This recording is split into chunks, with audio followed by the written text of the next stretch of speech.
Assalamualaikum warahmatullahi wabarakatuh. Perkenalkan, nama saya Trisurya Apriliana. Saya dari Prodi Gizi. Di sini saya ingin menyampaikan materi tentang MPASI untuk anak usia 6-12 bulan yang disesuaikan dengan tekstur setiap usia tersebut. Ibu-ibu yang saya hormati, sebelum membahas tentang MPASI, kita membahas ASI dulu.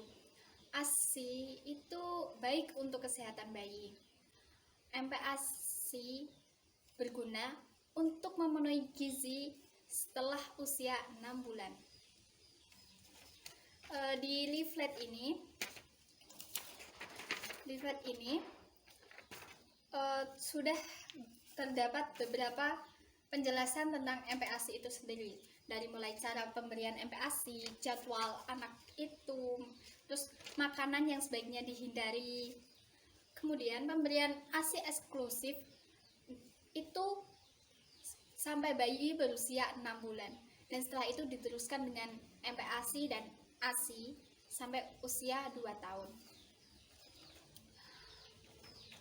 Kemudian pemberian ASI itu tidak boleh langsung banyak atau langsung kasar teksturnya, tidak. Pemberian MPASI itu harus mulai secara sedikit demi sedikit, cara bertahap, mulai dari tekstur yang encer, semakin lembut, lumat, dan menjadi kasar dan untuk menambah nilai gizi pada bayi usia 8-9 bulan itu bisa ditambahkan dengan santan, margarin, atau sumber lemak, tapi dengan porsi yang sedikit demi sedikit. Untuk bayi yang usianya masih di bawah 1 tahun, sebaiknya tidak mengkonsumsi madu dan juga putih telur. Untuk madu sendiri itu mengandung bakteri yang dapat mempengaruhi sistem kekebalan tubuh pada bayi tersebut. Kemudian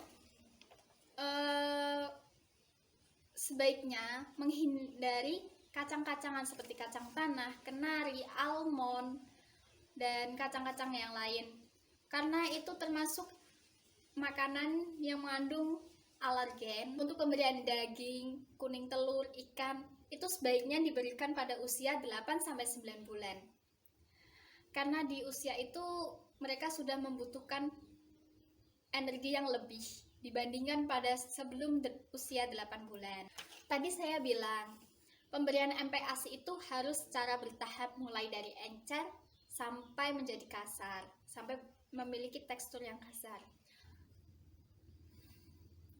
Pada usia 6-8 bulan, sebaiknya diberikan MPASI yang masih memiliki tekstur lembut atau lumat atau masih sedikit encer, karena pencernaan anak-anak pada usia 6-8 bulan itu masih mengadaptasi. Jadi sebaiknya diberikan makanan yang masih encer. Oh iya, pemberian seperti serealia, sayur-sayuran, buah-buahan itu sebaiknya diberikan sejak usia 6 bulan, karena itu sangat penting bagi bayi tersebut. Kemudian pada usia 9-10 bulan itu dinaikkan tingkatnya sedikit lebih kasar dibandingkan sebelumnya atau lebih kental. Pada usia 9-10 bulan, sebaiknya teksturnya ditingkatkan menjadi lebih kasar dibandingkan pada usia 6-8 bulan atau sedikit lebih kental dan tidak encer lagi. Karena di usia segitu sudah sistem pencernaannya sudah cukup baik. Kemudian semakin bertambahnya usia, setelah usia 10-12 bulan, itu makanan yang diberikan sudah sedikit kasar, cuma masih dicincang-cincang ya. Setelah lebih dari 12 bulan, makanan yang dikonsumsi sudah sesuai dengan makanan yang dikonsumsi orang dewasa. Jadwal pemberian ASI yang baik itu pada usia 6-8 bulan, 3-4 sendok makan atau 120 ml untuk 2-3 kali makan. Jadi anak itu masih dan masih diselingi oleh ASI. Karena ASI sangat baik bagi bayi, boleh ditambahkan selingan seperti buah-buahan, jus, atau kemudian pada usia 9 sampai 10 bulan pemberiannya ditingkatkan menjadi 125 ml atau 4 sendok makan sampai atau lebih.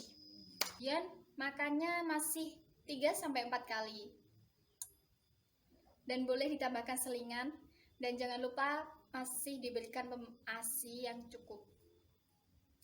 Kemudian pada usia 10 sampai 12 bulan, pemberiannya meningkat menjadi 200 ml atau lebih.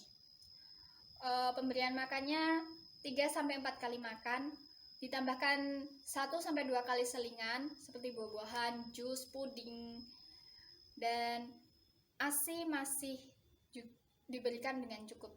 Jadi pemberian ASI itu sampai usia 2 tahun bayi. Pemberian asupan ASI lebih baik sampai 2 tahun karena asupan ASI sangat baik untuk pertumbuhan balita anak-anak ibu sekalian. Baik, cukup sekian informasi yang saya berikan. Kurang lebihnya saya mohon maaf. Wassalamualaikum warahmatullahi wabarakatuh.